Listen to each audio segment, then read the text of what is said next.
The U.S. at a crossroads over its support for Ukraine's government and Ukraine's military. It appears that President Volodymyr Zelensky's urgent visit to Washington yesterday may not have secured the money he says Ukraine needs to fight its war against Russia, now a nearly two-year-old conflict.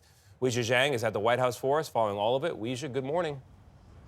Good morning to you, Tony, and good morning to everybody. After a full day of President Zelensky's in-person and impassionate pleas, Republican holdouts do not appear to be swayed. They're not budging on demands to attach more money for Ukraine to border security changes. President Biden warned that if the political fight continues, the real winner will be Vladimir Putin.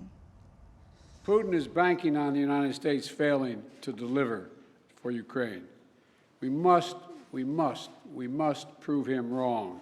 President Biden called on Congress to approve additional aid for Ukraine and called out Republicans who are resisting.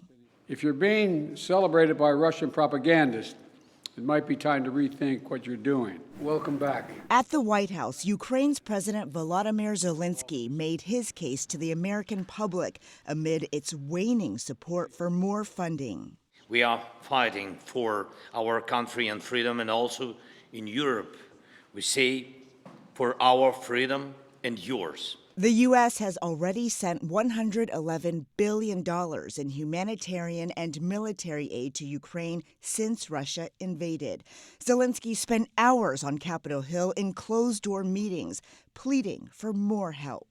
The border is an absolute catastrophe. After their meeting, House Speaker Mike Johnson said that his condition to approve Ukraine aid had not changed, insisting Democrats agree to immigration policy changes. They have not shown us any indication that they're interested in doing that. And so the ball is quite literally in their court. We are willing to meet in the middle. We have moved far more away from the president's original bill than they have moved. CBS News has learned that the Biden administration would be willing to back a new measure to expel migrants without screening to see if they are eligible for asylum. It is also open to a dramatic expansion of immigration detention and deportations. But some Republicans have already said they are prepared to go into the holiday recess without a deal. They're leaving at the end of the week. So all I have said is practically impossible. Aid for Israel is also tied up in the stalled spending deal. And yesterday, during a closed-door fundraiser, President Biden had some of his harshest criticism yet for Israel's conduct of the war, saying it's starting to lose international support by the, quote, indiscriminate bombing that takes place. The president himself faces criticism for his administration's handling of the war in Gaza, including its refusal to call for a ceasefire. Adriana. Weijia, thank you.